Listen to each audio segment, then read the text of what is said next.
Hey yo, what's up Ableton gang? What's up? Now you downloaded your version of Ableton, you opened it up, and now you wonder, man, where do I start? No pressure, I got you. I'm about to show you how to set up tracks to make beats in Ableton. Yes! Yes! Yes! Well, enough of me yapping. I'm about to show you how to make it happen. Let's go. Now, okay, when you open up Ableton Live for the first time, this is what you see. A bunch of blankness and one audio track, right? But nah, what we want to do is create a MIDI track so we can go ahead and put an instrument on, right? So what you do is hit Command, Shift, and T to create a MIDI track. Then go over to the left to your browser and select Instruments. Now, for this demonstration right here, I'm going to choose an electric instrument. Open that up. We're going to pull out this dark chord. Drag it onto the track. Bam. There you go. You got your instrument. And remember this, man, down here where this red button is, that is the activation button. Make sure that it's red, you know what I'm saying? Because if it's deactivated and it looks like this, you won't hear anything, you can't program, nothing on this track. I mean, it leaves the track useless. So every time you use a track that you got a MIDI instrument on, always make sure that that's enabled. He ain't lying. Okay, now that's set up, you're ready to record something, right? Yeah. No problem. Go to the top of the screen right here and double click. That will open up the piano roll and all these other options. Yes, sir, yes, sir. But the first main option that you want to definitely deal with each time is the position and length. Now the position should always be at 1, but the length, that's where you can change it from 2 bars to 4 bars or however long that you want your programming section to be. But for demonstration purposes, let's do what? 4 bars, bam. Then we can go up the top and change the tempo. Right now it's at 160. Let's go 114. Now, okay. For certain Ableton Live instruments, they come with a step divider down here. You know what I'm saying? That's an arpeggiator. And once you hit play, you might hear this type of stuff, you know, the I'm out, man. weirdness, right? So what you want to do is disable the step divider so you can play it on your own. Just like that. And make sure that this button right here, the 2 dots, is highlighted as well. That is your metronome. It keeps you on beat. You feel me? Yeah! And all you got to do after that point is go right up here to the record button and get it going.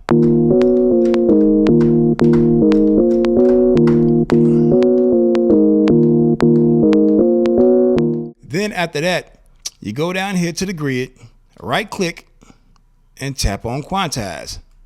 Bam, gets it right on time, right?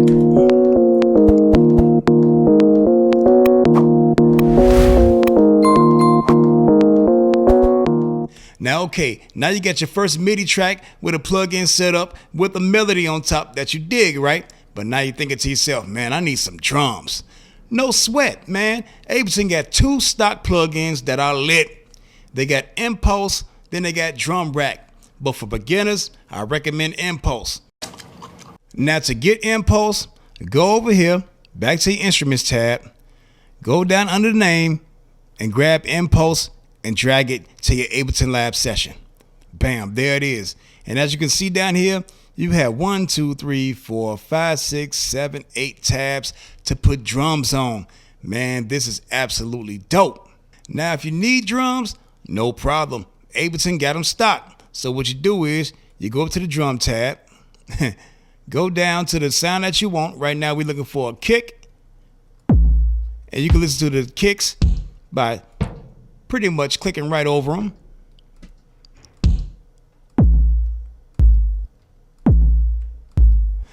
I'll say we go with this one for demonstration purposes.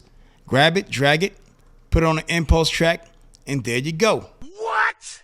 So now you got the drum you want to start with and the melody you want to start with, and you're ready to roll. Man, you do the same thing that you did on the first track. Double click, change it to the same bars down here on length, then go down here and select the grid that you want. I say we go with the 1/4 to start with, and there's the E kick right there at the bottom. hit B to enable your pencil, and just start drawing your notes in, just like that. So now you're ready to listen to what you got, right? You go to the master fader, click this arrow button right here.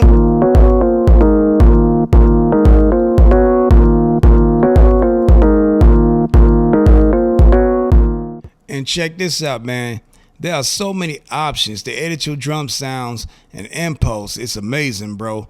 Like right here with the start, you can change the start point of your sound to where you see fit. Then you got transpose to change the pitch of the sound. Then you got time stretch and all that. Then up under there, you got soft to when you enable that, the sound hits different and all that. Then up under the transpose, you got velocity for that. Then up on the time stretch, you got velocity for that. And then at the bottom down here, you got random, to which you can enable to where it just changes up the cadence of the sound from time to time randomly and all that, which is pretty lit. And then on the right of that, you got an A and B comparison mode so you can hear which sounds best. You know what I mean? Pretty lit, right? Then to the right of that, you got the drive option right here to where you can change the drive and saturation of a sound. Enable that. Start at 0. Yes, sir. Yes, sir. Pretty lit, right? Then right next to that, you got the filter. You know what I'm saying? All the filter options right here for the frequency and resonance. Man, the filter itself, the type of filter, low pass, high pass, whatever. You know what I'm saying? It's all right there. Then right next to that, you got the decay. So you can control how long the drum sound hits, which is pretty lit. Then right up under that, you got a trigger mode or gate mode to whatever it is.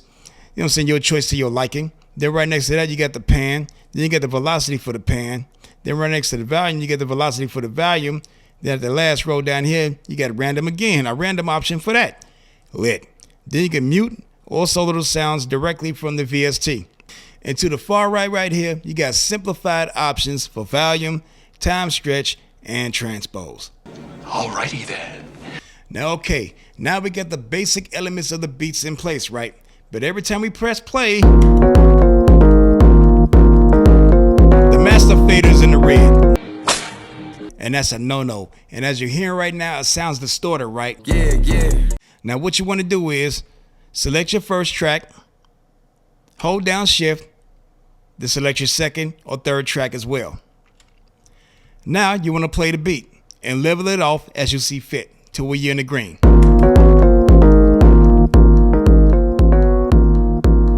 Okay, now we're in the green, so everything is clean. For shizzle. Okay, so the next thing you do is you take the training wheels off the bike. No, not the literal bike. I'm talking about turning off the metronome, because every time you play the beat,